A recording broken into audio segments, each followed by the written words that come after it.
అందరికీ నమస్కారములు. నమస్కారం. నమో నమః.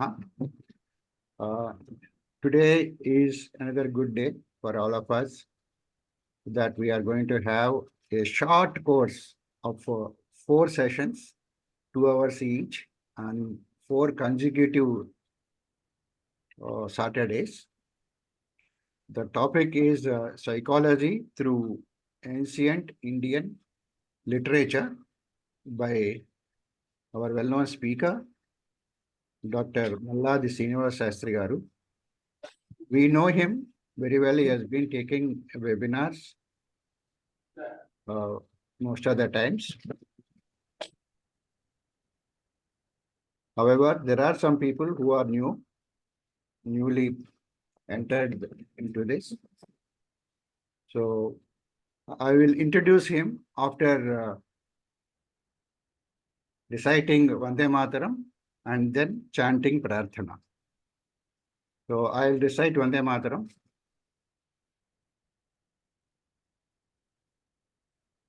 Vande Mataram,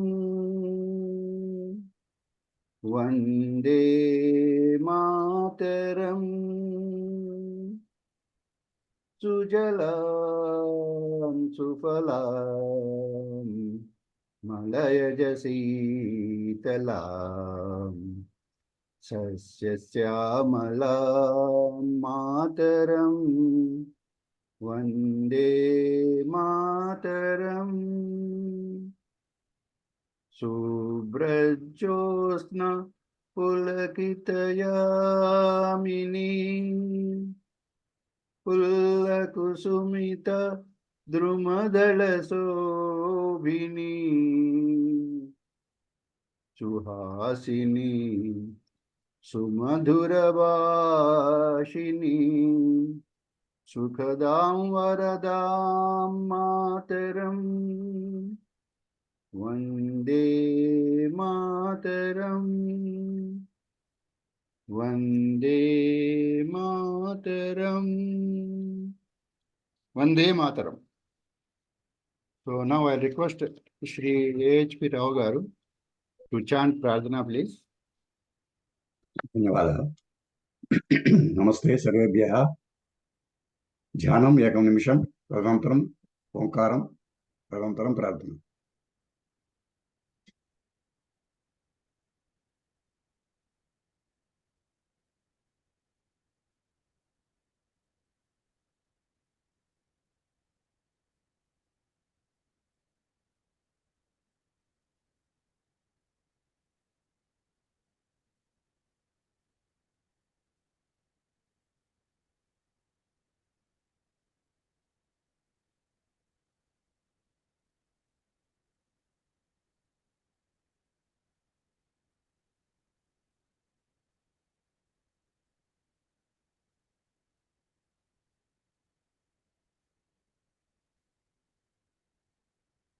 Om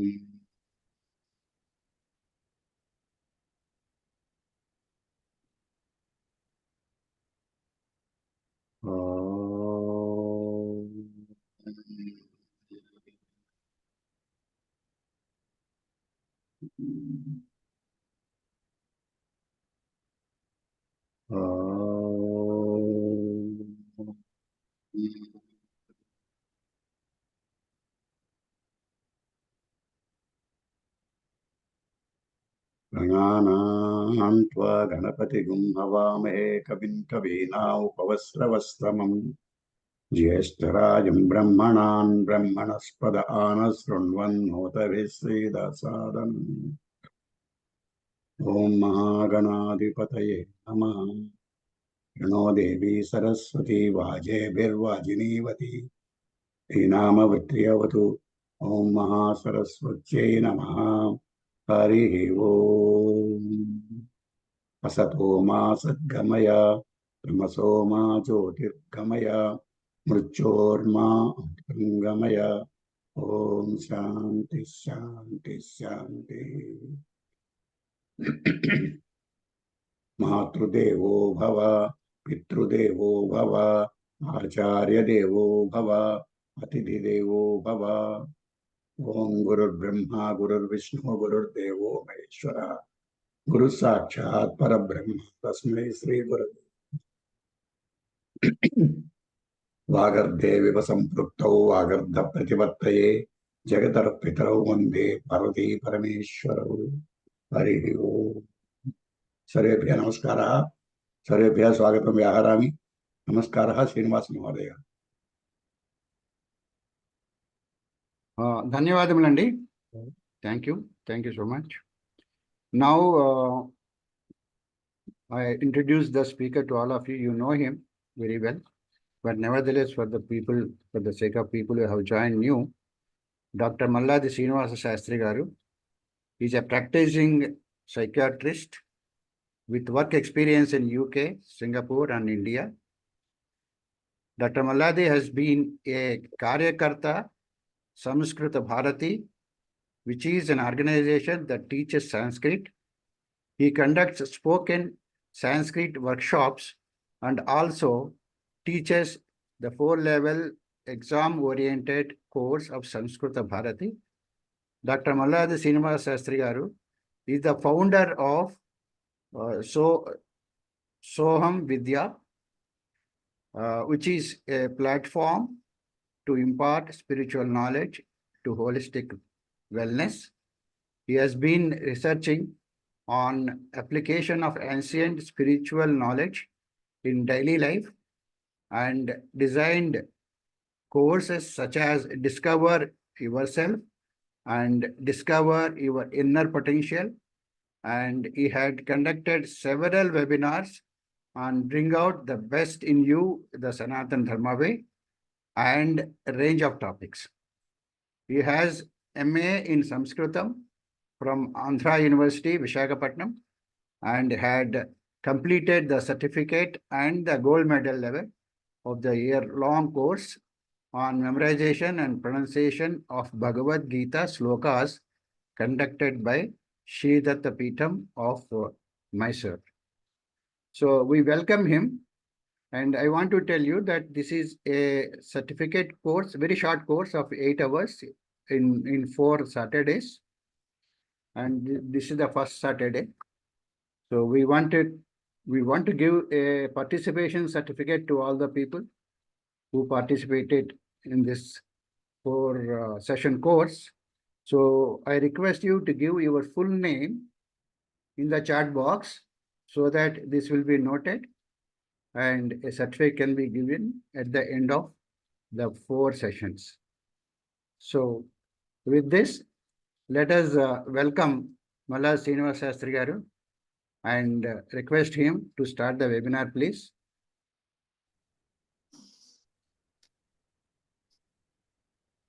All right. Thank you so much once again for your kind introduction.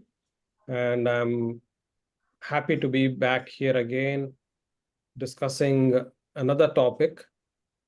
This is the first time I'm actually doing this presentation. Although I have done a small part of it as snippets of psychology through ancient Indian literature a little while ago, but this is the first time I'm going to do it as an extensive 4 sessions of course. Sessions are likely to last about an hour and a half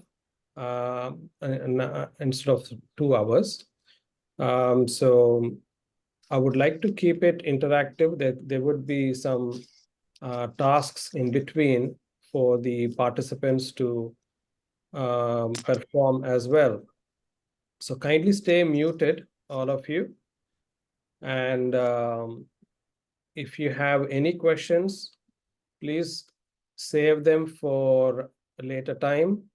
I will pause in between when you can ask questions. In the meantime, you can actually put your questions in the chat box, or you can simply use the hand raise symbol. So you will get the opportunity to ask the questions. Then the other thing is that please keep a paper and pen or a book and pen next to you for two reasons. One, when a task is given, for you to complete the task, and second, for you to note down any doubts or questions that you have. Right, so I am a psychiatrist by profession, and my job is to assess and treat mental illnesses. And I have been doing that for a very long time. Also had the passion to learn Sanskrit, and that led to several other doors and opportunities for me to explore within. I have been spiritually inclined, so naturally I was inclined towards reading Bhagavad Gita, and thereafter one led to the other. I must say that I'm still a student in learning so many facets of dharmic literature. And I by no means am I an expert in any shastra. I don't want to claim to be an expert in any of the shastras. I may at times have flawed understanding. If a purist was to kind of challenge me on certain notions, but nevertheless, I would try to kind of use my awareness of Sanskrit through its Tika Tatparya kind of an understanding, and also sometimes rely on English translations of the dharmic literature in order to prepare material for something like this particular course. I would therefore have this disclaimer that this is an attempt from my side to review the descriptions in ancient Indian literature of any mention of psychology. Not that the word psychology or manasika, Vaidya Shastra or any of that is going to be referred to anywhere, but it's merely looking at something which may seem like a description that matches what we normally consider as part of psychology in modern day practice. So I'm actually interested in looking at those, and I'm true to being a professional clinician. I'm very much interested in these areas. So this is part of my ongoing research and is by no means extensive. And this will hopefully be worked upon in future. Maybe there are more people interested in exploring this in future. I usually don't shy away from taking the initiative or being the first one to start doing these things, rather than waiting for some expert to come forward to do these things. So Samskrita Bharati taught me how to be a student and a teacher at the same time. So how does it work? As much as we learn, so do we teach. And when we do that, we try not to claim knowledge of things we don't know yet. So we are nicely within the limit of the knowledge that we have acquired. But at the same time, in these modern times when dharmic awareness is so little, we still take that little bit of responsibility to share the knowledge. So hence, there is a scope for a lot of work to be done in future. And any challenges from the participants would be most welcome, only as part of furthering our understanding better. Ultimately, we are humans. We have difficult days in life, difficult phases in life, or difficult lives.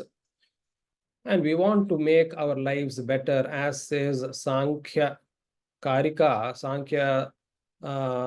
written by Sri Ishvara Krishna, and in which he very clearly says that our quest for spirituality is usually triggered by our effort to erase the difficulties, the distress that we experience in our human life. So that's the disclaimer from my side. Right. So, sorry, just pardon me. Just let me come back in a moment. Just.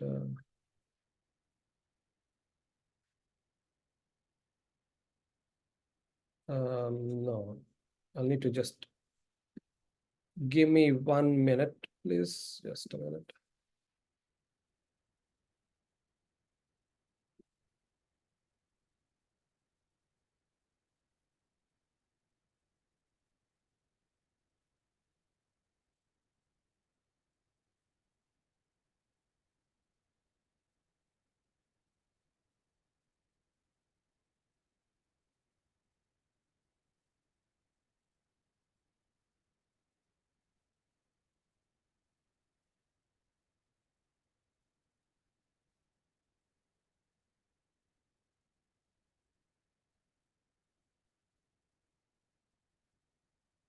Okay, can you see the screen? Yes. But you see the screen and the text as well, or is it just the slide alone? We see some text also. Psychology through. Yeah, okay. So that's not great.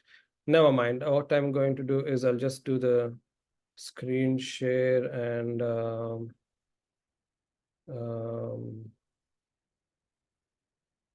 okay. All right.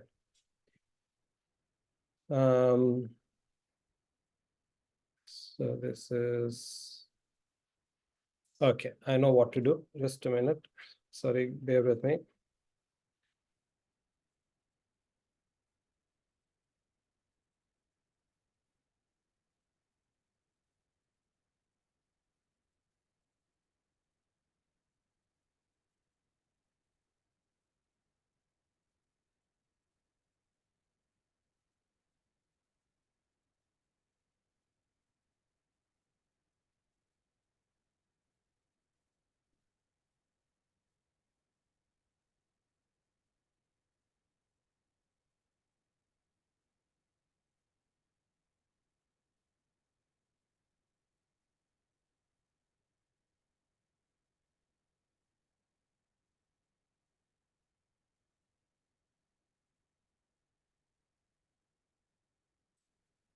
Okay, sorry about that. Let me just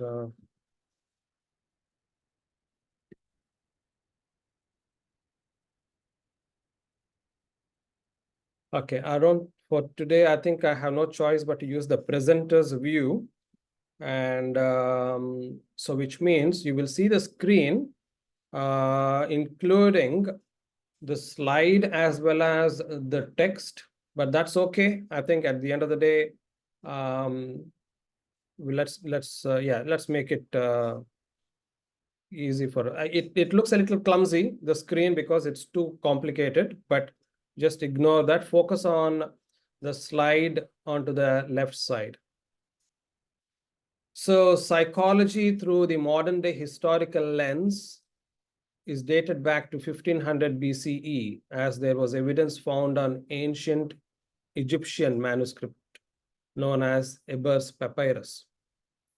However, it was not until the 11th century that Persian physician Avicenna made a connection between emotion and physical responses.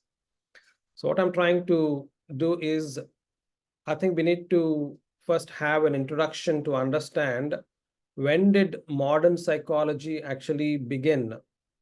And we know that although modern psychology actually took its shape only recently, there is mention, at least not so far away, 1500 BCE,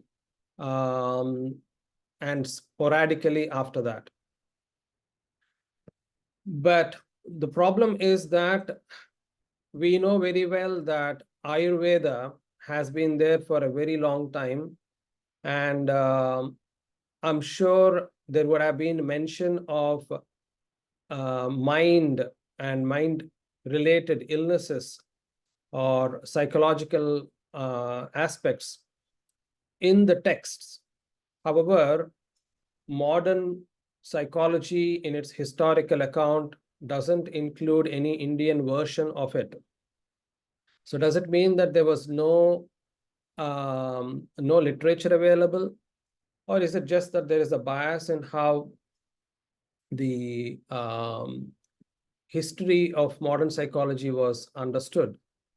So I would believe that it is our responsibility to really look at whether there was any mention in ancient Indian literature of psychology. So while there have been efforts to find a historical timeline from a Western archaeological and historical perspective, there has been no such work to look at the available evidence, particularly from the ancient Indian literature. So here is an attempt to look at the connection that we can draw from the ancient Indian literature to learn lessons about psychology that are applicable in modern world. There were two influential people who have shaped modern psychology, or you can say they have triggered interest in psychology or psychiatry. And they were Carl Jung and Sigmund Freud. Both have been very influential. And for instance, as a student of medicine, we have read about Sigmund Freud and his works, and same with Carl Jung, and thereafter Carl Rogers and Jean Piaget. We have studied their theories, especially as a psychiatrist for our exams and all that. And they have shaped how we practice psychology in the modern world. All right. Again, a brief look at branches of modern psychology. Psychology aims to understand the human mind, that is its business, and its unique traits. Psychology it's not only about treatments or clinical use. It is about various other aspects. For instance, organizational psychology. It can be a branch where you look at how an organization, a system works. It could be social psychology. How does a society function? Educational psychology. Nowadays, it's very popular, particularly children at school who have problems. Some of the schools, particularly international schools, have an educational psychologist there or a counselor. Or there could be career guidance and so on. Then you have forensic psychology. It's more to do with criminal offenses, and the criminal offenders, they are actually interviewed to understand their mind works, how they have influenced their crimes that they have committed, and so on. And you have health psychology, developmental psychology. Ultimately, this understanding helps us, the individuals. It helps couples, particularly, for instance, couple therapies, families, family therapies, society, and even policy makers. So there's a lot of scope for understanding psychology and the various theories that it brings along, so that we can make our different aspects of our lives better. Okay. Now, the introduction can be very extensive if we don't come to very relevant aspects. Our topic is psychology through ancient Indian literature. So we will only look at those concepts from modern psychology, which I'm going to talk about. And I think this is important as a basic foundation before I jump into the next topic, the first topic that we're going to look at today as part of the ancient Indian literature. But before that, there is a concept called as cognitive behavioral therapy. But even before that, how do we actually approach psychology and psychiatry? By the way, people may ask, what's the difference between psychology and psychiatry? Psychiatry is study of mental illnesses. and it deals with treatment of mental illnesses. Psychology is study of mind. So that's the difference. Second difference is psychiatrists come from a medical background. So we do MBBS and then we further train ourselves, specialize in psychiatry. Psychologists come from bachelor's background and they so that's the training aspect. Treatment wise, psychiatrists prescribe medications, tablets, and can also do talking therapy, whereas psychologists do talking therapies. So these are the differences in case people want to understand the difference.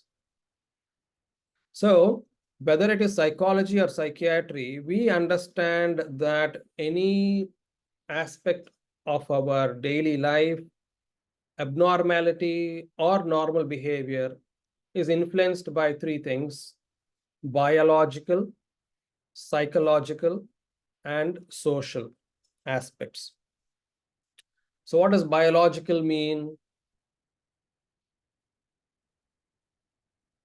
So biological basically refers to us being machines, a machine where the machine is actually driven by neurochemicals. So there are chemicals and there are electric impulses through the nerves.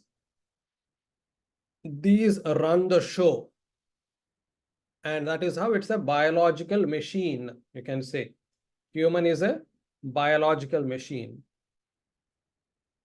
And if this is the understanding, then abnormalities are understood to be abnormalities of the chemicals and abnormalities of the nerve transmissions of the electric impulses. And treatment is naturally based on how do we rectify these things. Okay, so that's biological.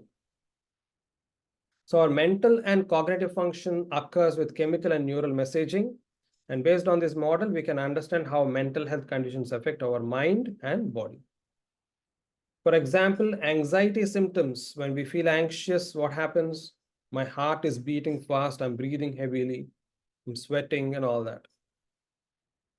So all these things can be very much stimulated by neurochemicals, which are, some names like adrenaline, noradrenaline. So this is how it gets manifested. So that's the biological concept component.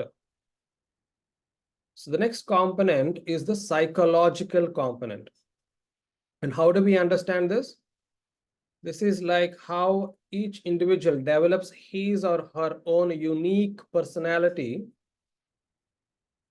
partly how we are born with, what we are born with, and what we imbibe as we grow up into adulthood.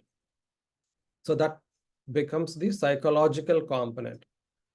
And this can, on its own, affect the way a person leads their life and also behaves, normal or abnormal for that matter.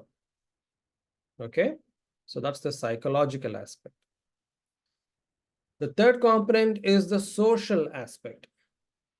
And the social aspect is where I would think that we get mixed up, or there is a huge overlap. The overlap of where do you draw a line for a normal social problem and a medical problem. So sometimes we say medicalizing normal social problems. Social problems, social could be what? It could be children going to school. That's a social gathering, it's a social interaction. Adults working at a place. Family unit is social. Neighborhood is social. And then relations, politics. All these are social. And any changes, any disturbances are likely to cause disturbance in emotional state, or the way it affects my way of thinking, for instance. So it can have an effect on emotions as well as thoughts. So therefore, social is obviously a very huge factor too. Now, interestingly, there are certain things we need to understand how human relates to the society. So let's read through. So it's true that humans have to relate to society on a daily basis and have to find ways to live in it harmoniously. He or she also needs to learn to set rules for self-conduct. In Yama Niyama, for instance, in Ashtanga Yoga, and also follow the societal norms. So there is an expectation of the society on him or her to contribute meaningfully. So it's not a one-way traffic. Nowadays, it's about individualistic approach, isn't it? Freedom.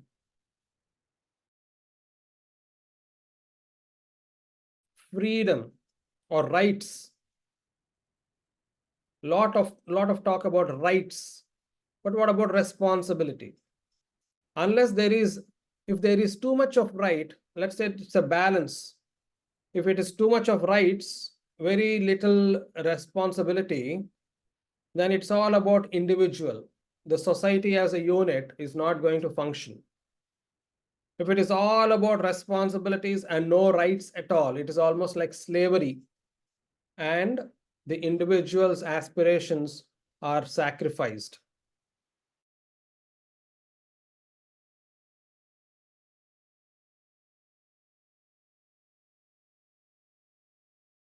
Kind of climates, responsibilities may have been huge, but very minimal rights. And that led to a lot of suffering as well, isn't it? And similarly, now when there are societies where it's all about rights and zero responsibilities, it becomes a dysfunctional family, it becomes a dysfunctional society. So it's all about a balance. So there's an expectation of the society on him or her to contribute meaningfully and to peacefully exist while still being able to exert his or her right for individual freedom to choose their way of life. Hence, multiple external factors play a significant role in our psychological development, current lifestyle, and perhaps shape the future too. And these include family, friends, society, school, and work. For example, a person may develop depression or anxiety due to disturbances in relationship, loss of job, or due to financial instability. So this is how a social problem can lead to emotional difficulty. Somebody losing a job suddenly, they may get quite depressed. Losing their loved one to, died in their family can cause a lot of grief, similar to depression, and so on. Similarly, a child may develop emotional behavioral disturbances if they are continuously abused, taunted, traumatized emotionally or physically, or even if it is a frequent occurrence, or sometimes very sporadic but very severe kind of incidents. Those can all affect a child's behavior or emotion. So it's important to understand the contribution of these towards one's own mental health so that appropriate treatment can be offered either in the form of medications, psychological interventions, or practical problem solving. All right. So I'll just pause here for a moment. If anybody has any questions to ask or any clarifications, I'll be happy to kind of pause for a couple of minutes before we proceed. By the way, are there any psychologists here today joining in? Are there any psychologists or a psychiatrist? Does anybody have any questions?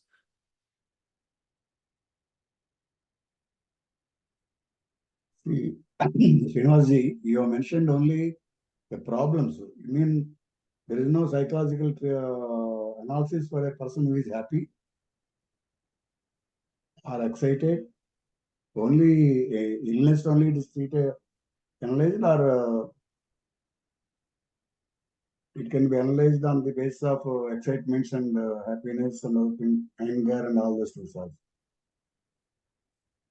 Can you be a little more precise in your question, A please? human is subjected to Arishad Vargas, Mhm, Kama, Krodha, Lobha, Moha, Mada, Matsariyas. mhm.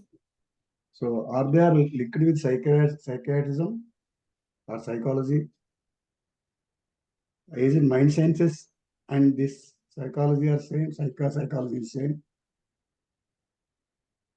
Okay, so I'll try and Implications. understand where you are coming from before I can answer. So I think I have, in the introduction so far, I have given the modern world psychological model. I have not touched upon the Indian model yet, number one.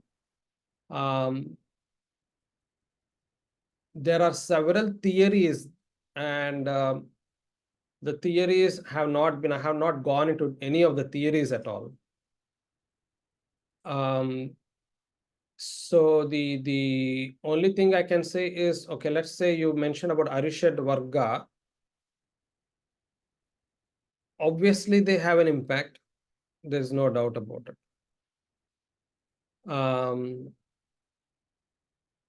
So mental illness is not being discussed here yet in detail, or I'm just mentioning what are the various factors. So as you rightly said, Arishad Vargas, perhaps let us say, they may come under the bracket of psychological, and Yama and Niyama can come under the bracket of social. So ultimately, all these things will come in these three brackets. One component that we have not covered yet, which I will cover in a moment, will also absorb things like Arishad Varga or something, various other dharmic principles, and that I would say is spiritual component. So modern psychology, being secular, has not included spirituality as such, and spirituality cannot be seen as a problem to give rise to mental health problems, whereas biological faults, psychological faults, social faults can lead to mental health problems, whereas training oneself in spirituality helps them in coping with mental health problems. So therefore, I can say that the model biological, psychological, social is good enough when it comes to finding the reasons why somebody develops abnormality. But for treatment, it is better to include the spiritual component as well, is all I can say at this point of time. All right, so Padmini Rangarajan says, medical and psychiatric branch of social work was my specialization during my, okay, great, thank you. Okay. I'd like to put forward one more point here. The Arishad Vargas, though the name I have put as a spiritual way, but the nature of those 6 elements in a human behavior is applicable to any religion. Why? Okay, again, I think we are definitely going Any in human being, any human Yeah. being, right? Any human being for that. It's not necessarily a particular philosophy of religion, it is applicable. As I said, I don't think we need to bring religion here at all at this point of Yeah, time. correct. That's why I'm talking. Yeah. It's not, how it's called as spiritual. That's why I raised this point. I'm talking about the angle of humanity only. And as a human, a person has 6 qualities. This type of 6 qualities we have. Yeah. So those 6 qualities come under psychology only, right or no? That's what I want to ask. Possibly, yes. This, as I said, I put it in disclaimer. This is all for further work. Okay, thank you. Arishad Varga as a name is not mentioned in modern psychology. That doesn't mean it shouldn't be explored. Okay, so let us understand that it is our responsibility to explore these things and do more research. If somebody wishes to do a research on Arishad Varga, first is to define the words, and then look at their applicability in the field of mind sciences. As simple as that. It is as simple as that. Work has to be done by the individual who has a keen interest in exploring it. Thank you. Please proceed. All right. So as I said just a little while ago, I've already explained that modern mind sciences, we look at the interaction. So the interaction of the biological, social, and psychological components lead to manifestation of mental health problems. It's not necessarily only one among the three. We notice that it is an interaction of all those three that finally leads to abnormal presentations. But as I said, for a complete model in terms of understanding, especially when it comes to learning how to cope with mental health, mental illness, or mental upsets, doesn't have to be illness, upsets. Maybe spiritual awareness, spiritual understanding is going to be a useful strategy. And that is why I nowadays incorporate spirituality as one of the components. It's not just me, in fact, very pleasing to know that the Royal College of Psychiatrists that I belong to in the UK, they have for quite a time, almost like 2 decades now, I think, they understand the value of spirituality in mental well-being. So surely there is scope for it. And this is how spirituality, when it comes to understanding from an Indic perspective, so there's scope to incorporate the Indic knowledge systems to bring spiritual component into making holistic wellness an effective model. We will discuss it in main sections at a later time. So spirituality represents our cone. How do we define spirituality is very important. Again, just as I said, we need to define Arishad Vargas. Spirituality also has to be defined. Unfortunately, spirituality is defined differently by various people, and it makes it very difficult. So we need to figure out from a dharmic perspective, how do we define spirituality? Let's say somebody, when I give this example often, people say, okay, this is a task for everyone. People say Sanatana Dharma is a way of life. And I say that it's an incomplete definition. Can people give me a better definition of Sanatana Dharma, or give me reasons why I say that it is an incomplete statement? So it's Sanatana Dharma is a way of life. What is the problem with that?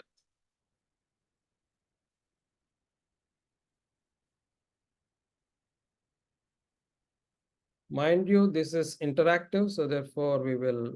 You want answer? You want no answer May I- itself? Yeah.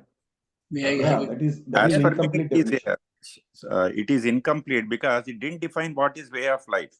It didn't define at all. Actually, Sanatana Dharma is how you conduct yourself in the family, in the society, and in your own, to your own self. All these three come there. Okay. How you conduct yourself within yourself, in the right. family unit, and with the society. and whether you are following the rules set or not. That is what we call as dharma. So just telling way of life doesn't convey anything. Okay, so that's better. What you have said is better in how you relate to yourself, how you relate to family, and how you relate to society. But what is it that makes you relate in a certain way, not just you, but everybody else? Still, that definition is incomplete. That is dharma. Okay, then you have to define No. dharma. What No, is actually, should I answer? Yes, please. Yeah. Actually, this is he answered it nicely. The previous one who answered that it is related to yourself and family, but Yeah. yourself that has to be elaborated slightly. Like one who sees every one, I mean, himself in everyone and everyone within himself, as per Bhagavad Gita. That is the what you relate with self. Only not for leading the material life. That has to be understood. So that relate to self means ultimately leads to self-realization. That is the meaning of the elaboration of that should be there. Then it will complete. It should reach up to, it should be able to reach up us up to Advaita state. Okay, so now let's try and see. Can I Yeah. make a small? I'll come to you. So, Okay. Gautam ji, maybe what you can do is now you concise that information that you have shared and give me a definition of Sanatana Dharma. Can I give that now as he is told? Let's in see. same lines? Gautam ji is going to do it. No, Okay. what is the speaker earlier the answer person, I think Prabhakar Rao ji, Yeah. he told this very nicely. It is okay, but here just one sentence elaboration that related to one self and the super self, actual self. Sure. Where I agree. I accept what you said, but maybe capital written okay. with capital S. We'll hear to. I think it was Prabhakar Garu who was. Can I Yes. add to Gautam Yeah. Mukherjee's statement Yeah. in a more detailed way? Yeah. I understand what Gautam Mukherjee is leading to. Based on that only, I'm making this statement. Sanatana Dharma means eternal Dharma, timeless, and means set of values, ethics, moral duties, and philosophic principles that are essential for sustainability of nature, society, humanity, life after death, and principles of rebirth.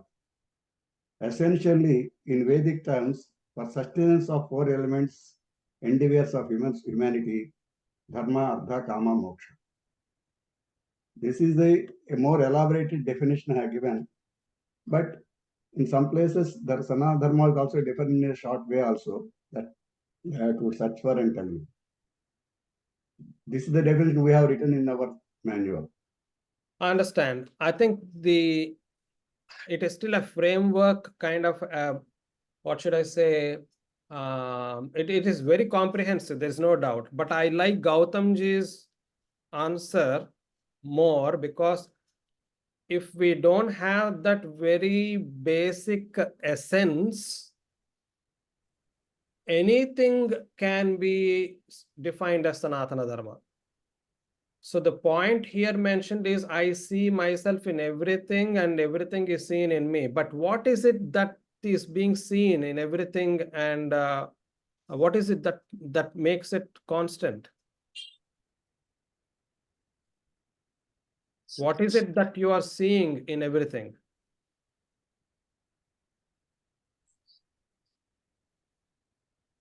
It is a peace which we see. See, what happens is ultimately, when I said earlier, because I said that, how you deal with yourself, how you deal with the society, how you deal with the family. So here, when I say deal with, what I want to say is no conflict within yourself. There is always conflict within you. Similarly, there is conflict in the family, there is conflict. You don't want to have any conflict anywhere. Then you are happy. Happiness comes out of that. I can still be an atheist. Your definition can still be applicable to an atheist. There's nothing.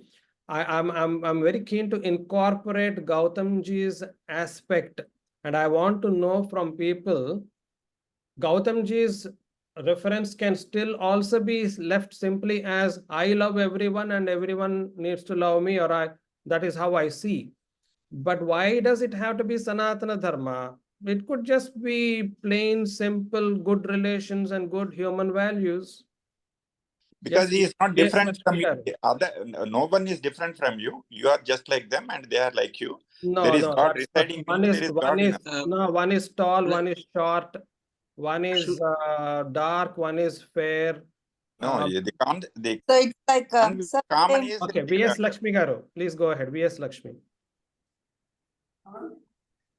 Yeah, actually, it is values, beliefs, customs, habits carried forward from centuries through mythologies, through epics, like it's about the Mahabharata, Upanishads, Ramayana, etc. Where they've lived their situations and succeeded or got defeated. So value systems is what I mean, beliefs, customs. So carrying on legacy. Yeah, carrying on. Carrying on legacy, and if that is the case, have they been time tested? Do they stand, time? Are they only confined to one particular time zone and geographical area? No, they are universal values, values. But what is universal about Mahabharata, Ramayana? What is universal about the various things that you are mentioning? I need to know whether there is really universality applicable. Yes, they are family Well, situations. you may say so. You may say so. If I am not convinced in, if I'm not really following those things, I don't necessarily. For instance, somebody having to do certain kind of ritual of a Treta Yoga, is it applicable now? For instance, we don't know. Not rituals. Arshad Vargas is what we are talking about. No. I'm not talking about Arshad Vargas. Arshad Vargas. Related to I asked about Sanatana Dharma as a definition. Ram Manoharji, Ram Mohan, please go ahead. Sir, we are victims or beneficiaries of our own mindset. Number one statement I make. Number two, can we shape our mind? We can shape our personality, which is different from mind. Are we controlling or managing our mind, or we are being led by our mind? This is number two. We have certain inborn qualities, sahajata mudu, which come through genes or whatever. Part B is what we acquire throughout our life from time to time. So this is the entire thing. Some people subscribe to certain things. Other set of people do not subscribe or disobey the same set of things. So this much of complexity is there.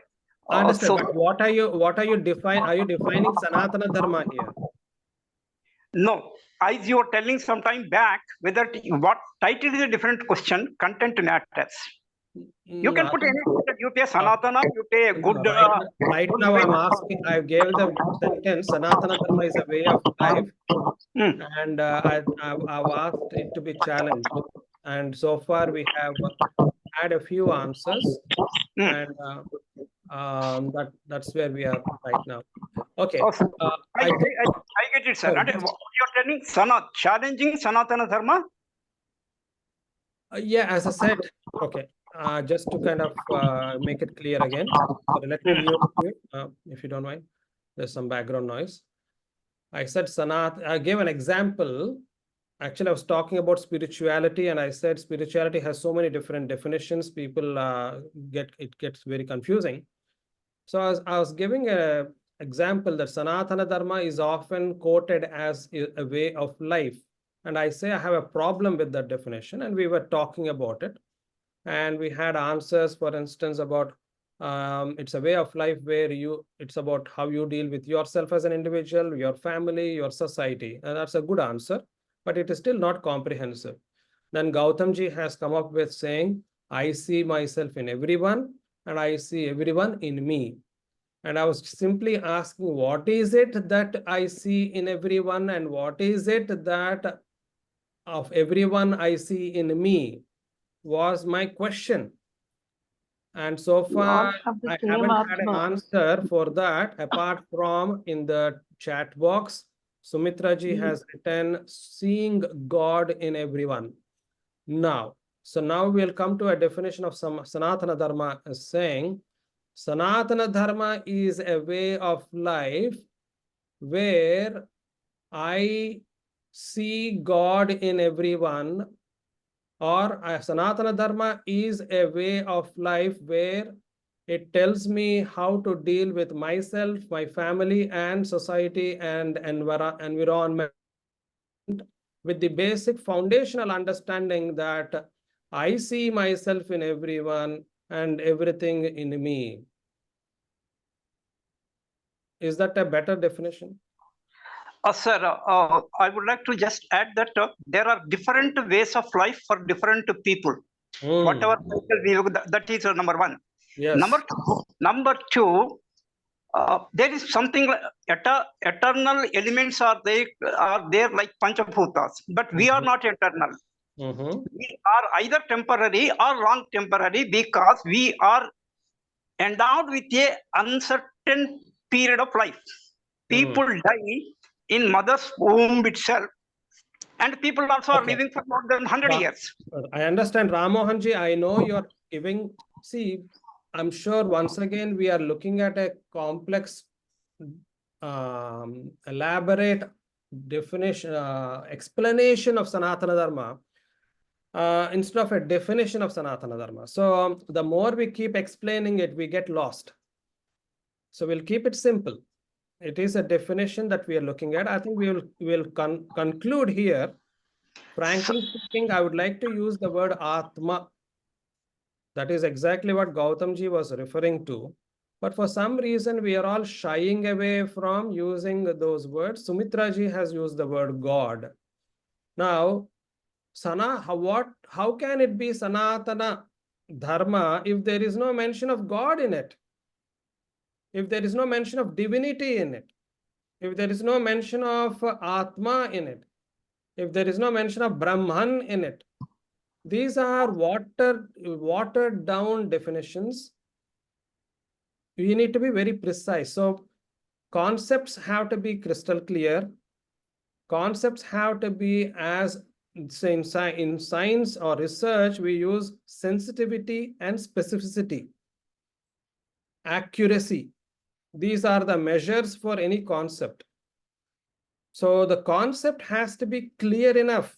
We can't just go around beating around the bush or shying away from saying what has to be said.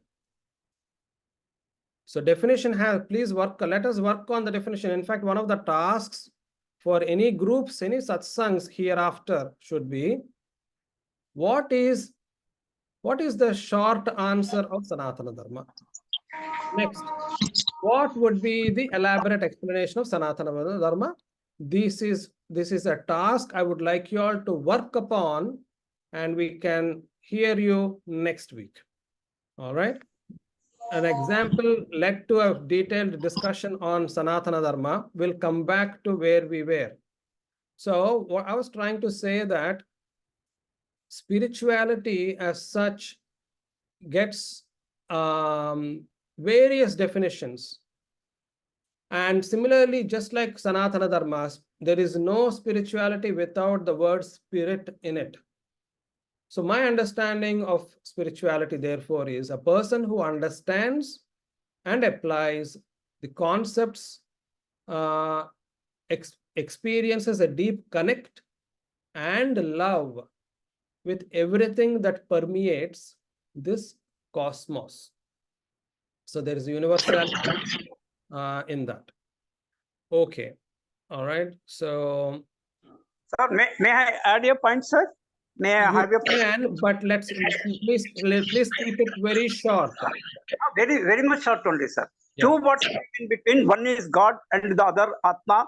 According to the analysis, I don't. Since it is a small group, I am sharing. These are created by the human being only. Our topmost weapon or tool that we have is only our mind. Atma is a word created, coined by us.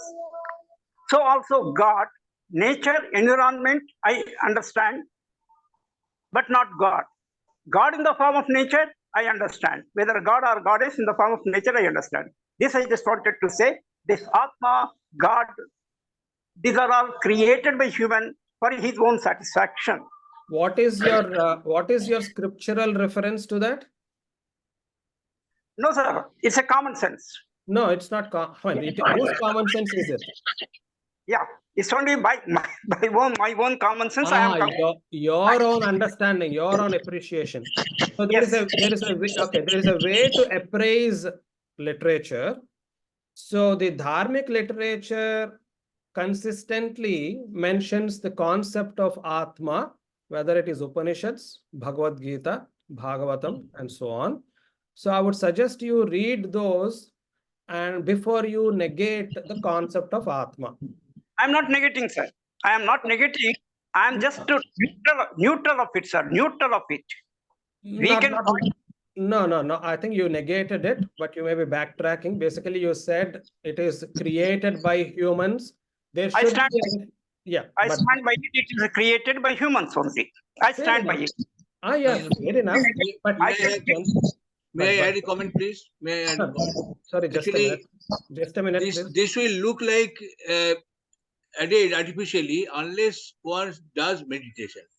When one goes deep into the mind, then the concept become clear actually.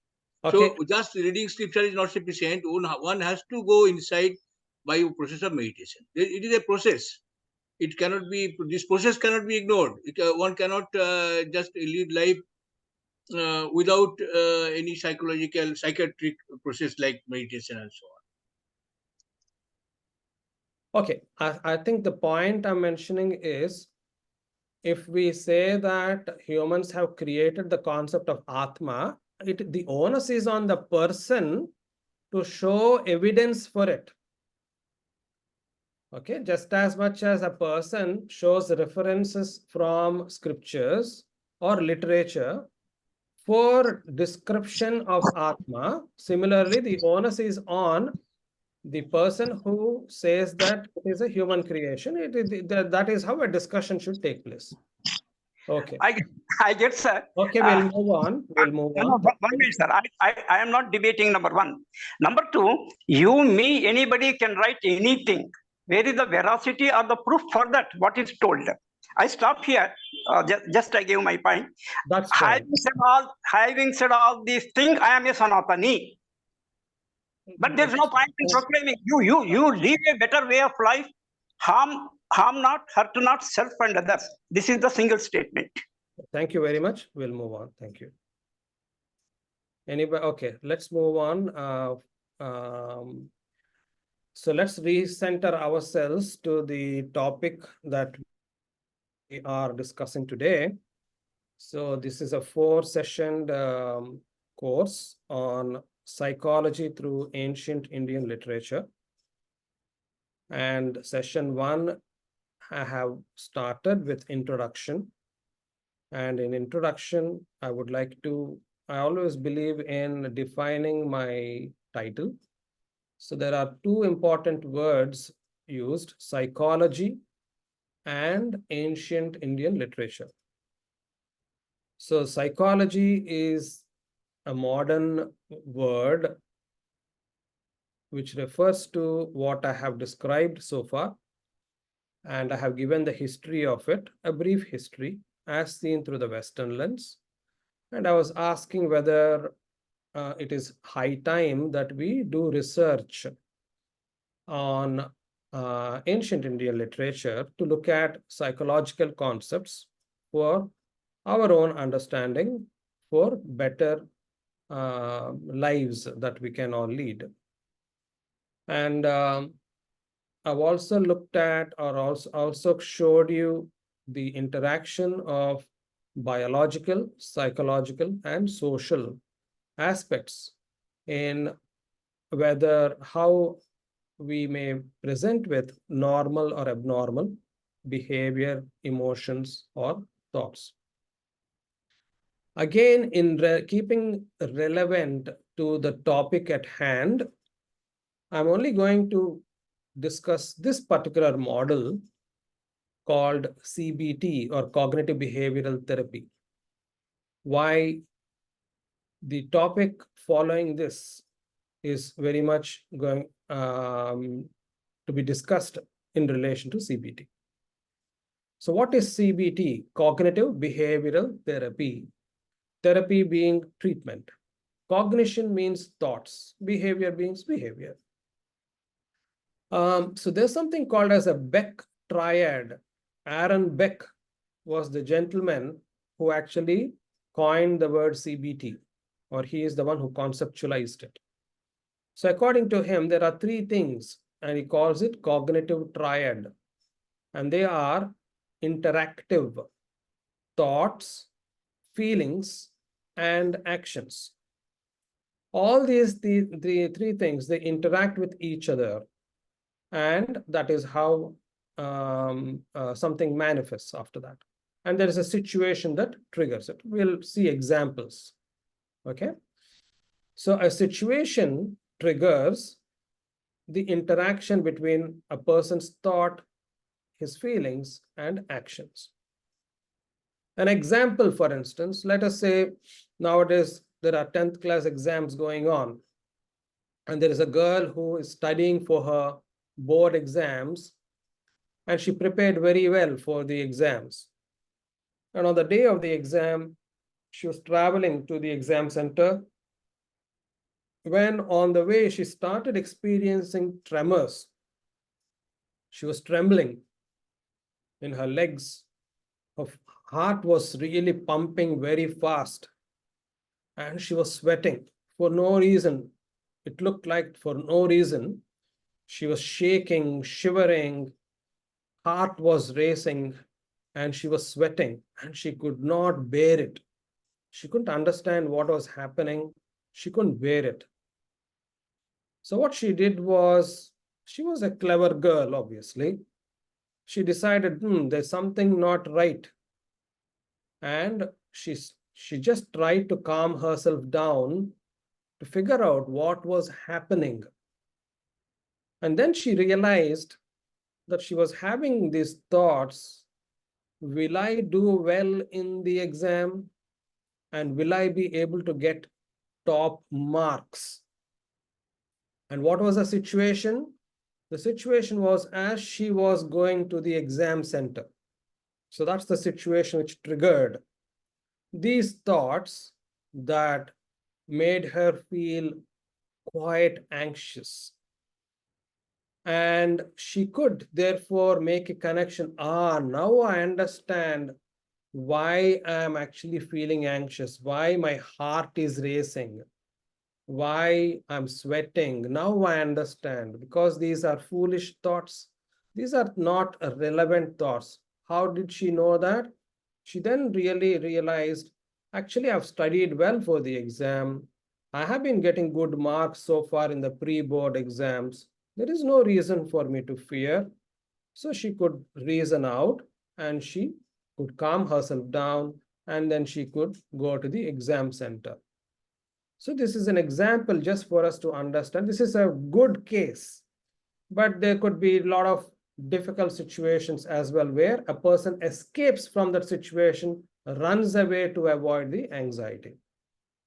Again, for an understanding, situation was going to the exam hall.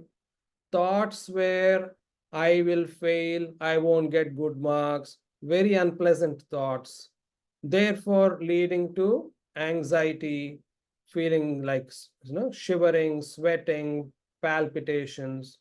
And if that person didn't analyze these things, they would run away from that situation, return back home or something.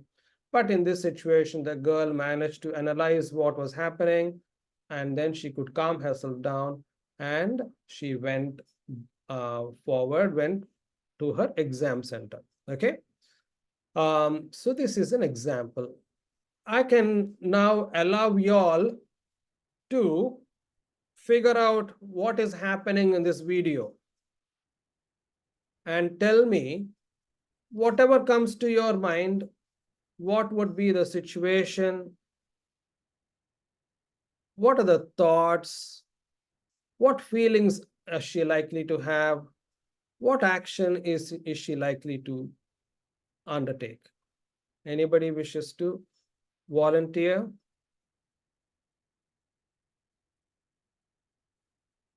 Does anybody wish to volunteer? Anxiety is there in her face. Yes, that's true. I see her eyes. Hmm. She's very, she's having anxious moments.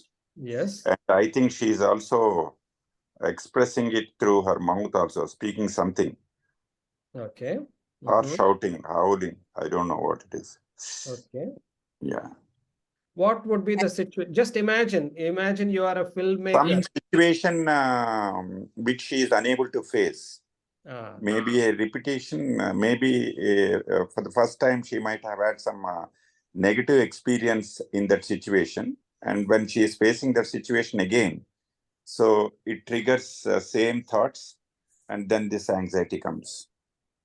Okay, thanks for volunteering. Okay, anybody else? A fearful feeling. She's afraid of something in front of her, and that is why this expression comes. Okay, feelings I think we were able to figure out what the feelings are. Okay, I want to know, we have three more things here: actions, thoughts, and situation. Imagine you are a filmmaker. Just be imaginative. Okay. Yes. Go ahead. Our thought should be to run away from that place. The lady is trying to say something. Yes. Yeah, please go ahead. Thank you. So the smoke behind her is appearing like a ghost. So probably then she's afraid and shouting out of fear. So that's the situation. Yeah. So the situation is there are ghosts. Okay. That's triggering in something. And what is it triggering in? Imagine yourself in that situation. You are seeing ghosts or in the vicinity of ghosts. What happens? What are the thoughts you're likely to have? That I should get away from these ghosts now. Oh, the ghosts are going to kill me. Yeah, I should get away. I need to run away. I need to escape. Yeah. Isn't it? But the first thing is fear. Ghost are going to kill me. That is what makes her now start feeling afraid and anxious. And her heart is racing. She's sweating, trembling. And what would be the action? To run away. To just get away from that place. Yes, run away from look for an exit. She'll look for an exit. Initially, she's shouting for help. Sure. That's true. That could be an action too. Shouting for help is an action. Running away, collapsing, as in sitting down, freezing. All those things could be action. Well, very well done. Thank you so much. So now you understand the model, right? Okay. Does anybody have questions?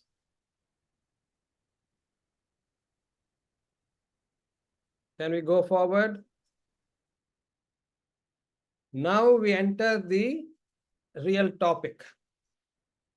So we understood how situation triggers thoughts, emotions, and action.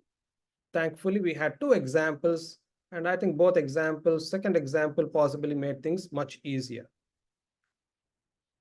Rasa Siddhanta of Natya Shastra would be one of the first topics we are going to cover.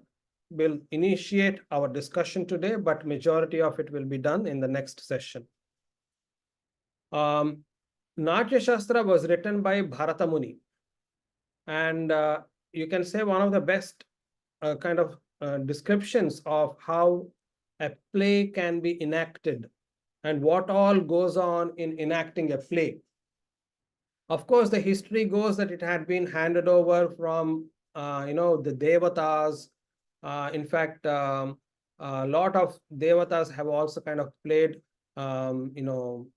enacted in plays and so on. We hear of all that. Bharata Muni himself, it's fantastic to see the scientific or the research-oriented kind of a mindset, because there are questions asked of Bharata Muni and Bharata Muni then replies. And Natya Shastra also gives references of earlier texts that have talked about Natya Shastra. Okay, so it's a good text from a comprehensiveness point of view as well. There are some concepts we need to understand through Rasa Siddhanta of Natya Shastra. So we have audience here and there is a stage play going on.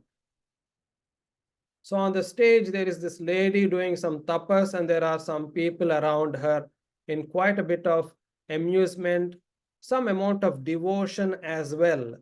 Okay, so they're all enacting, they're all acting, they're playing on the stage. And all the audience are actually enjoying, they're immersed.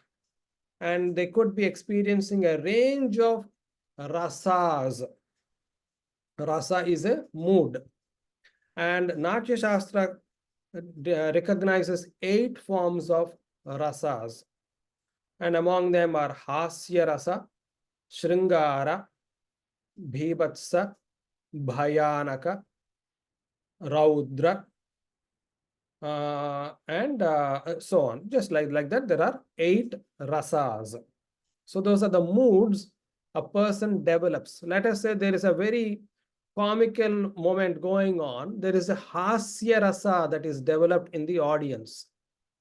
There is wonderment here, something like thunder and very kind of serious kind of a thing.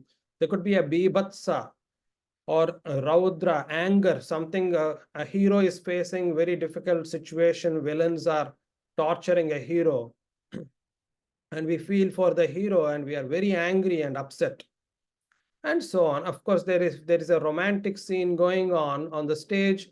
There is Shringara Rasa developed in the audience. This is how the rasa develops. But how does it develop? There are 3 components. There is a vibhava, which is the situation.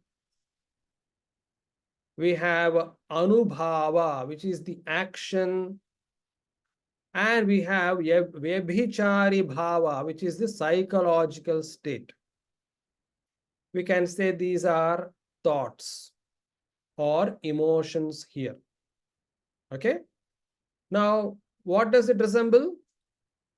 This resembles the cognitive behavioral model we have seen earlier, where the situation was triggering the cognitive triad of interaction between thought, emotion, action. Similarly here, for the rasa to be developed, here it's obviously different, slightly different. I'll explain how. Rasa Siddhanta says that we all have dormant moods in us, dormant. They will only come to life when these 3 interact with each other. And when these 3 interact with each other, this dormant mood called Sthayi Bhava develops into full-fledged rasa, and then you can see it, you're experiencing it. Okay? So the formula is Vibhava plus Anubhava plus Vyabhichari Bhava gives rise to rasa. Vibhava Anubhava Vyabhichari Bhava Sanyogat Rasa Nishpattihi is the formula. In other words, situation, actions, emotions, thoughts. They're all coming together. Now, the emotion here in Rasa Siddhanta is the latent or the dormant one, unlike in CBT model. But we can see the similarities. And that is where we need to understand the application of Natya Shastra. Now, interestingly, Natya Shastra was not written as a manual for psychological therapies, right?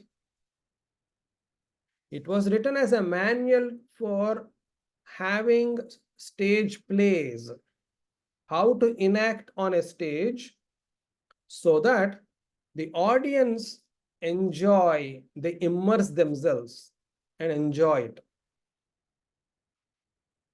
the commentators of Natya Shastra have come up with 3 sources or 3 mediums, or I would say not the sources, but the substratum, yes. 3 substratum where actually this rasa develops. So one commentator says rasa actually develops in the audience when they are actually seeing everything played on the stage. Another commentator says, no. Rasa actually develops in the actor. The one who is acting is the one who actually develops that, and therefore is able to kind of almost feel like he is the Rama. And he believes as long as he's on the stage, he thinks he is Rama.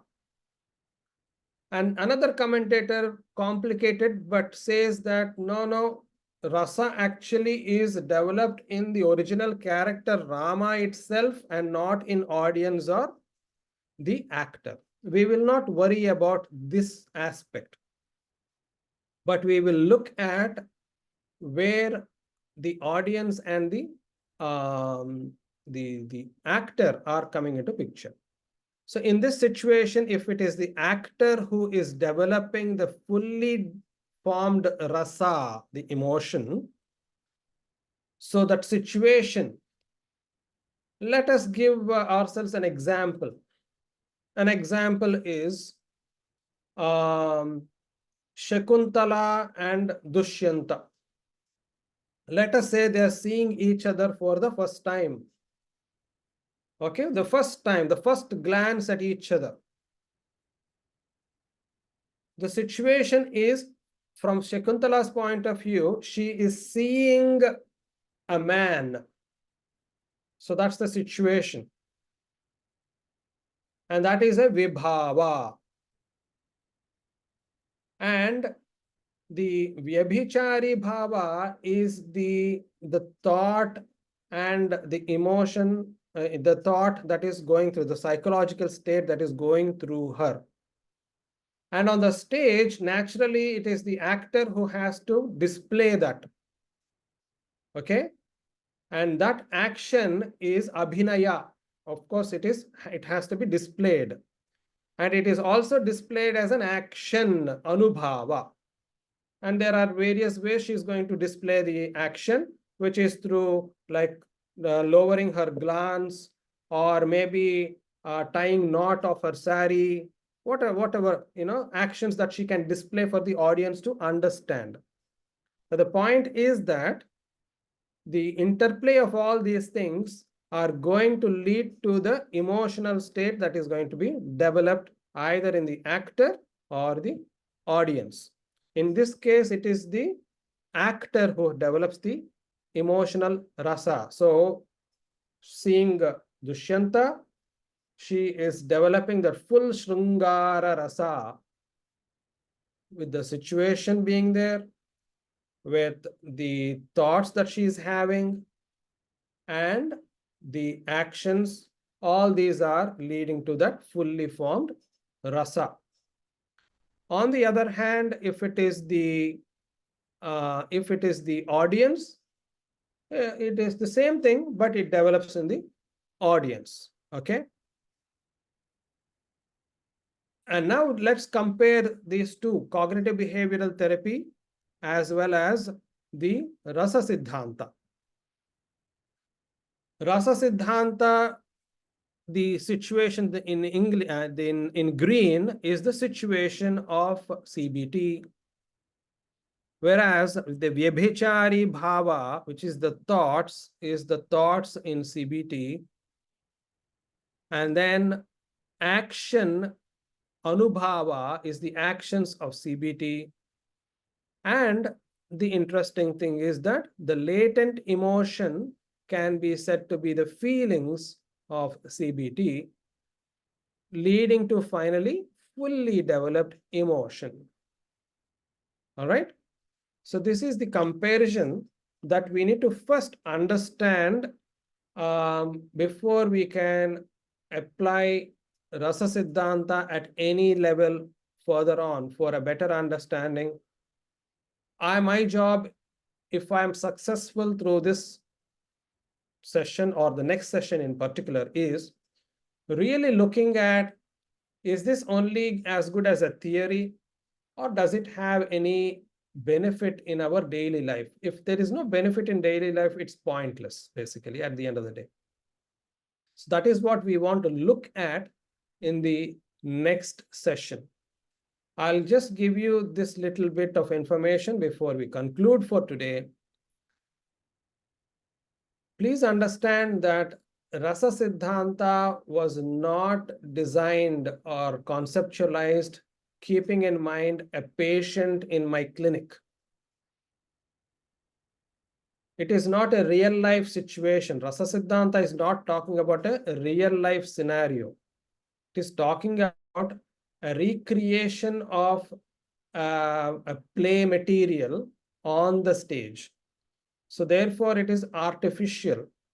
But what we are interested in is how does the concept become beneficial for us to apply in our daily life. We will look at it in the next session.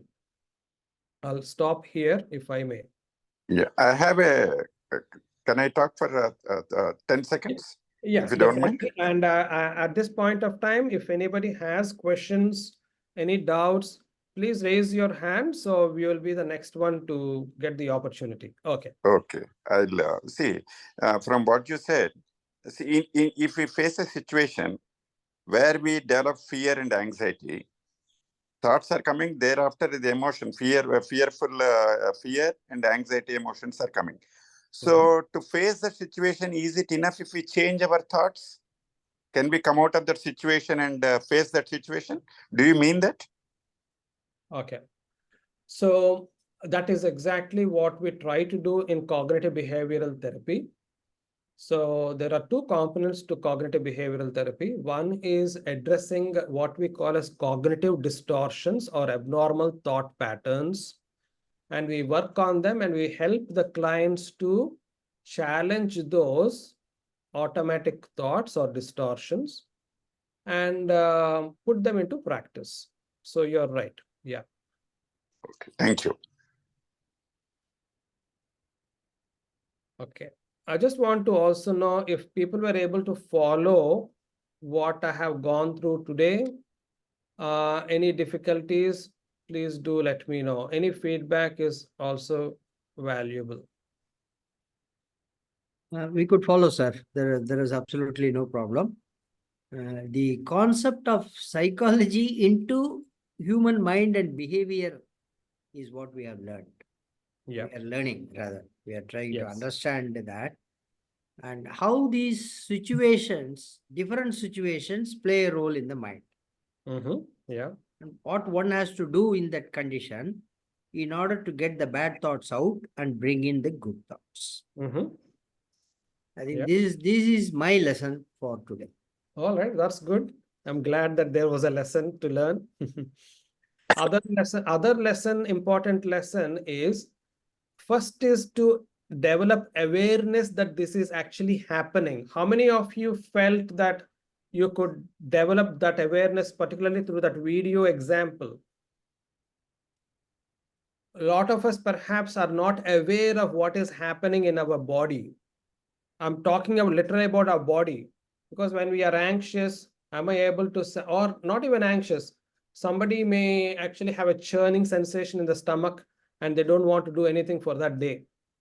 They may not actually even be thinking of what is happening. They may think that there's something wrong with the stomach and they are not really kind of addressing the issue. So the first thing is developing that awareness. Yeah, I understand, because in Gita also Arjuna says the same thing.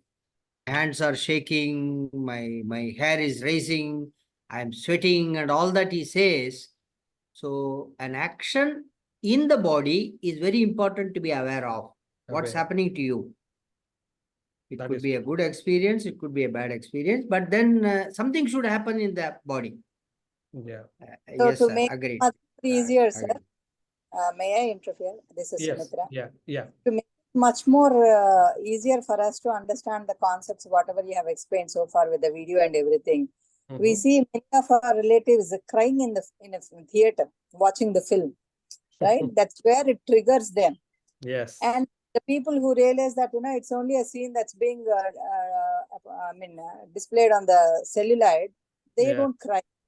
Yeah. But when they're deeply involved into the situation and try to identify themselves with the character being portrayed, they will involve themselves into the character, and that triggers them. As you said, that's the dormant sthayi bhava, with the vibhava of the emotions being expressed by the heroine or the hero, that triggers them. So if the people who are watching having fleeting feelings like, okay, after going home, what should I cook? Did I forget to turn off the stove and all? If they are engaged otherwise, for them it may not trigger. But if they are deeply involved into the character, watching the heroine, then automatically tears will roll down. Especially films like Pativrata, Anjali Devi enacts, so I see ladies coming out with the wet sarees coming out of the theater. So okay, interesting. That's great. Thank you. I'm glad that you could connect it quite well. Yes, fantastic. Yeah, and another thing, sir. So we can compare this to the dormant sthayi bhava, whatever is there. One something triggers us. Just like you were explaining, the emotions, the thoughts. Something, situation, and everything. So it's like we have chana in the house, or the moong dal, pesalu, the green moong. Yeah. So as long as we put them in dabba, they are very safe. But the moment you pour down into a vessel and add a little water and cover it with a proper cloth and tie it tightly, give it the proper warmth, then it will start germinating. So what happened to that germination till the time it is in the kirana kottu? And what happened to that pesalu when they are in my house in the dabba? Nothing has happened. That means you need an external force or an external situation for it to trigger it out and, starts germinating. Similarly, the situations, whatever that you have portrayed, be it a drama or the other one, the lady. Real life also. Real life also. So unless you see something, unless something triggers, for a simple example, when we were younger, my mother used to cry by, if a postman says that Amma telegram, without even reading the telegram, she used to cry because, the telegram is meant to hear something that is bad. So I said, Amma, first you read the telegram, what it is to return in that. No, obviously it will be father serious to start immediately only. So, Yes. something that triggers human mind, just like anything, people get connected there. Sorry, I think I took this time. No, absolutely wonderful. I'm so pleased to hear how you were able to kind of pick up some of the essence of today's conversation that we have had. Wonderful, thanks. She's expert in Vivek Garg. Vivek Garg, please go ahead. She is expert in Nathshastra, Sumitra Velur. Vivek Garg, please go ahead. Can you unmute yourself? I don't see you unmuting yourself. Okay, anybody else in the meantime? ఇంకో విషయం కూడా can I talk? Yes, I please. did raise my hand. Yeah. ఇప్పుడు ఇంకోటి కూడా ఉంది ఇక్కడ. Sorry, speak in English. So when we face the same situation again and again, what happens? That fear will go. Most probably, you get used to it. Maybe it happens with doctors. Initially when they start their practice, when somebody is dying in their presence, in spite of their, whatever tablets and other things which they do, if the patient is collapsing, they also will be emotionally affected. But after some time, after gaining experience of 10-20 years, maybe they get used to it. Okay. I'm taking not only doctors, that's what we find in real life also. You get used to it. Okay, so that emotion will come down. Yeah, so that's an interesting point. what you mentioned. So in cognitive behavioral therapy, we call it repetitive exposure. Yeah. But if it is done in a therapeutic fashion, then the problem gets resolved or gets better.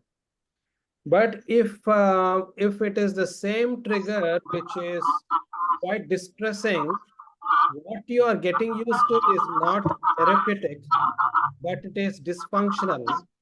Sorry, can you mute yourself? Whoever is there's a lot of background noise, please. So then it is called learned helplessness. For instance, if somebody is being beaten every day or every month of from their childhood onwards to adulthood, after a while they know that, okay, now it's my turn to get some beating. So it's like mentally preparing, okay, I can't escape, so I might as well face the beating. But that is called as learned helplessness. That is not therapeutic. It is counterproductive. That's the way it is. So it can work either way, but we use the repetitive exposure as a strategy in CBT to help individuals to get over a problem, and that is definitely well taken. Thank you. Yes. What is that CBT? Cognitive behavioral therapy. See, Okay. can I just add to this? Yeah, who is it? It is Nageshwara. Okay. Yeah, you see, most of us, we have a lot of New Year resolutions. To maintain those resolutions for 10 days, 15 days, maybe at the most 1 month. And more than 99.99% of us people, we just forget it. Is it because of the repetition, or it is because of any other thing from your perspective, doctor? No, I think it's very different. I think if I go into the details of it, it's going to take a long time. You can say in a couple of sentences. I would simply say that one, you haven't actually internalized it or owned that resolution. That is exactly the first problem. And it's let us use the word Trikarna Shuddhi there. That's the best example. There is no Trikarna Shuddhi in that resolution. It has been said, but the learning hasn't happened as to how you bring in thought, word, and action into unison. Unless we train ourselves to do that, which requires you to be true to yourself as well. Satya. So this is how I would like to approach it. And there could be various other reasons why you are not sticking to it, because it doesn't mean to you anything anymore. Because we have so many competing interests in our daily lives. Something else comes new and this gets replaced or put aside. So that's the I'll slightly differ with that. That's okay. We will move on. Thank you. Yeah. You Okay. see, it's not that some other thoughts are coming and interfering. It's something known as the lethargy sort of thing. It creeps into the person's mind, and not just because he's getting other thoughts. It's just because the lethargy is stopping him into the action, stopping from doing that action. Yeah. So my submission or the request here is, it will be useful for us with your experience and the knowledge of what you have acquired. If you can throw some light, how to stick on to the actions, to the actions which you have decided through your thoughts. Okay, we can do a topic on Trikarana Shuddhi at some other point. There is no scope for that in these 4 sessions. Obviously, as you understand, the title is somewhat different. Okay, well, I'll keep that in mind. Thank you. Can I ask a question? Yes, Vivekji. Yes, sir. So I just want to ask you, that is some kind of a shock or a kind of surprise sorrow can lead to the cancer. Means a behavioral pattern leads to what? Cancer. Yeah, it's a kind of the sorrow or the psychological depression can cause I think we should stick to questions related to what is happening in the sessions. Yours is obviously again not related to what is happening right now. I don't have an answer. We need to really look at research evidence for that. I don't have an automatic answer for that. So your question is, what is the impact of shock or stress on cancer? I don't have an immediate answer. Okay. Okay, thank you. Please keep the questions relevant to what is happening in the discussion. Okay, I guess, if anybody else has any other observations, anything, any feedback of how we can make things any different for the next session, please do so. The other thing is, kindly make note of the announcement made earlier that at the end of these 4 sessions, you will be given a participant certificate. Please give your names and full name and mobile number in the chat box if you wish to receive that. Okay, I think we'll draw this to a close. Sir, namaste, sir. Sorry to correct you. When you were telling about rasas, you were mentioning that there are 8 rasas. I am sorry to correct you that I think there are 9 rasas now, sir. 9. Tomorrow. He was quoting Bharata. Bharata mentioned only Ashtarasas. Bharata has added. Well, I'm glad that you spotted that, but it is not me who is wrong. It's not about Natya Shastra mentions 8 rasas. Okay. Shantarasa, the 9th one, is not mentioned as such, but people say, commentators say that it is inferred. Okay. Okay. Inherent. Okay, thank you for whoever has come in support of me. Thank you, sir. Dhanyawad. So, madam, to answer you, just like Vibgya colors rise out of nothing and merges into nothing, no color, that means. Similarly, Santarasa is like that. When we are quiet, just like sir was explaining about different situations, how we think and, we develop feelings and emotions and sentiments like that. So it's like that. So Santarasa is no rasa. Okay. When you have no rasa, it is a rasa. It is Santarasa. Okay. Actually, we are preparing for Kovida. Tomorrow we have Kovida exam. But still, I thought today I will come and have your session for relaxation because the topic was quite interesting. I didn't want to leave your lecture. I want to exam ki the relaxation la untadi konse break తీసుకున్నట్టు ఉంటది అని చెప్పి. So hope it was paisa vasool. Definitely, sir. Thank Okay. you. Thank you all for your active participation. I'll end the session here for now. Yeah. Okay. Thank you, Srinivasa Sastry garu. It is a very interesting and it has led to a lot of questions and discussions, very useful to all of us. And it is a very good first day session. And I hope that next 4 sessions, our participation will be even better. So now we will end the session with Prarthana and then Janaganamana. Please stay back, don't leave. So may I request H.P. Rao garu to decide to chant Shanti Mantra, please. Astu. Om.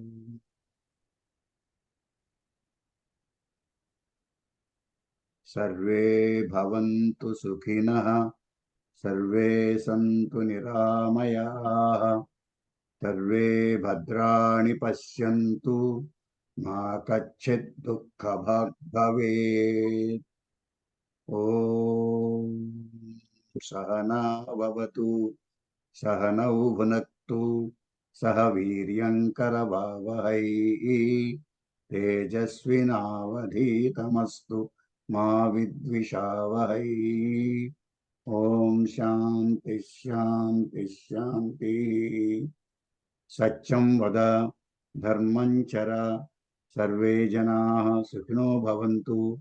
Guru Brahma, Guru Vishnu, Guru Devo Maheshwara, Guru Sakshat Parabrahma, Tasmai Sri Gurave Namaha. Sarvam Sri Krishna Arpanamastu. Idannama. Namaskar. ధన్యవాదములండి. Now let me request all of you to please stand up and recite Jana Gana Mana along with me. Thank you.